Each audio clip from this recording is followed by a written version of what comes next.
સુરત હવે તેની ખાણીપીણીની ગુણવત્તા અને ગ્રાહકોની સુરક્ષા માટે પણ એક નવો રાહ ચીંધી રહ્યું છે। રાજ્યના આરોગ્ય મંત્રી પ્રફુલ્લ પાનસેરિયાના સૂચન અને કડક વલણ બાદ સુરતના રેસ્ટોરન્ટ જગતમાં એક મોટું પરિવર્તન જોવા મળી રહ્યું છે। ગ્રાહકો જે ખાઈ રહ્યા છે તેમને સચોટ જાણકારી મળે તે હેતુથી હવે રેસ્ટોરન્ટ્સમાં શુદ્ધ દૂધનું પનીર અને એનાલોગ પનીરના અલગ-અલગ બેનરો લાગવાની શરૂઆત થઈ ચૂકી છે। છેલ્લા ઘણા સમયથી food safety and standards authority of India અને સ્થાનિક આરોગ્ય વિભાગને ફરિયાદો મળી રહી હતી કે અનેક રેસ્ટોરન્ટ્સ અને હોટલોમાં પનીરના નામે એનાલોગ પનીર પીરસવામાં આવે છે। એનાલોગ પનીર દેખાવમાં અને સ્વાદમાં શુદ્ધ પનીર જેવું જ લાગે છે, પરંતુ તે દૂધને બદલે વનસ્પતિ તેલ, ફેટ અને મિલ્ક પાવડરના મિશ્રણથી બનાવવામાં આવે છે। આ બાબતને ગંભીરતાથી લઈને આરોગ્ય મંત્રી પ્રફુલ્લ પાનસેરિયાએ સ્પષ્ટ સૂચના આપી હતી કે જો કોઈ રેસ્ટોરન્ટ એનાલોગ પનીરનો ઉપયોગ કરતા હોય તો તેણે ગ્રાહકોને તેની જાણ કરવી ફરજિયાત છે।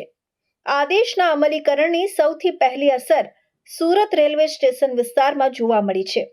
રેલવે સ્ટેશન પર આવતા હજારો મુસાફરો અહીંની રેસ્ટોરન્ટ્સમાં ભોજન લેતા હોય છે।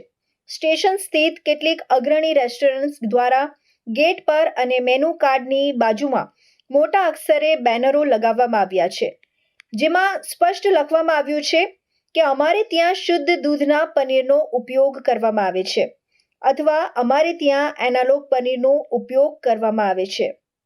કેટલીક મોટી રેસ્ટોરન્ટ્સમાં તો બંને પ્રકારના પનીરના વિકલ્પો ઉપલબ્ધ રાખવામાં આવ્યા છે। ગ્રાહક પોતાની પસંદગી અને બજેટ મુજબ કયા પનીરની સબ્જી ખાવી છે તે જાતે નક્કી કરી શકે છે।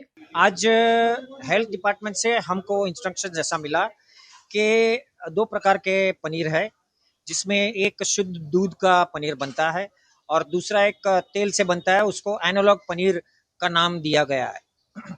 तो हम दोनों लीगल है, दोनों चल सकते हैं, बट जो भी रेस्टोरेंट या कोई भी आउटलेट यूज़ कर रहा है उसको वो पोस्टर लगाना पड़ेगा कि भाई मैं असली दूध का पनीर, असली दूध से बना हुआ असली पनीर दे रहा हूँ या तेल का बना हुआ जो एनालॉग पनीर है वो मैं यूज कर रहा हूँ। इसमें प्रॉब्लम ये नहीं है कि वो दोनों लीगल है। कस्टमर को अवेयरनेस होना जरूरी है कि भाई वो कौन सा पनीर खाना चाहता है, असली या नकली। ये तो चलने ही वाला है। आपको जहां भी जाए आपको पूछना पड़ेगा कि भाई आप हमको कौन सा पनीर देने वाले हैं। तो उसमें क्या हो जाएगा, धीरे धीरे वो नकली बंद हो जाएगा। अगर सबने खाना बंद कर दिया तो सब बंद हो जाएगा, मगर अगर किसी के वो नकली दे रहा है तो वहां गारंटीड मैं बोलता हूँ वो थोड़ा रेट कम होगा उधर, और जो भी रेट कम आप देंगे तो आपको वैसा ही क्वालिटी मिलेगा। आपको अगर अच्छा क्वालिटी चाहिए तो आपको ज्यादा रेट देना पड़ेगा। ये दोनों, एक तो दूध का बना हुआ असली है और ये जो दूसरा है वो तेल का बना हुआ आता है, मतलब पाम ऑयल और हाइड्रोजनेटेड फैट यूज करते हैं इन लोग।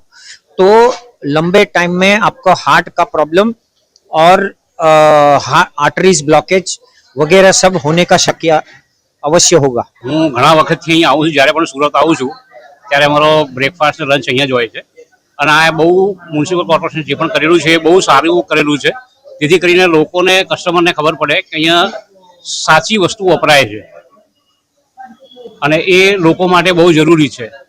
એનાલોગ જે બનાવે છે પનીરમાં એ જે છે એમાં પામ ઓઇલ અને એ બધું યુઝ થાય છે, જે શરીર માટે બહુ હાનિકારક છે। જ્યારે શુદ્ધ દૂધમાંથી બનેલું પનીર જે છે એ તમારા હેલ્થ માટે પણ બહુ એટલું જ સારું છે, અને રૂપામાં હંમેશા તમને સારી અને ક્વોલિટી પ્રોડક્ટ તમને જોવા મળશે। લોકોને એ જ કહેવા માગું છું કે 2 પૈસા વધારે ખર્ચો પણ સારી અને ક્વોલિટી પ્રોડક્ટ ખાઓ કે જે તમારા હેલ્થ માટે સારામાં સારી હોય અને દવા પાછળ પૈસા ખર્ચવા ના પડે। દરેક જગ્યાએ મ્યુનિસિપલ કોર્પોરેશને ફરજિયાતપણે પોસ્ટર લગાવવા જોઈએ કે જેથી કસ્ટમરને પણ અવેરનેસ થાય। એ બહુ જરૂરી છે કે સારી વસ્તુ બધી જગ્યાએ વપરાય અને લોકોને ખબર પડે કે અહીંયા સારી વસ્તુ મળે છે। એના માટે હું મ્યુનિસિપલ કોર્પોરેશનનો ધન્યવાદ કરું છું કે એમણે આ બીડું ઝડપ્યું છે। શુદ્ધ પનીર સંપૂર્ણપણે ગાય કે ભેંસના દૂધને ફાડીને બનાવવામાં આવે છે। તેમાં કુદરતી પ્રોટીન, કેલ્શિયમ અને દૂધના પોષક તત્વો હોય છે. તેની કિંમત પણ વધુ હોય છે. એનાલોગ પનીરમાં દૂધના કુદરતી ફેટને કાઢીને તેની જગ્યાએ સસ્તું પામ ઓઇલ કે અન્ય વનસ્પતિ તેલ ઉમેરવામાં આવે છે. આ પનીર બનાવવાનો ખર્ચ ખૂબ ઓછો આવે છે, જેથી તે બજારમાં સસ્તું મળે છે. સ્વાસ્થ્યની દ્રષ્ટિએ વધુ પડતું એનાલોગ પનીર ખાવું હિતાવહ નથી, કારણ કે તેમાં પ્રોસેસ્ડ ફેટનું પ્રમાણ વધુ હોય છે.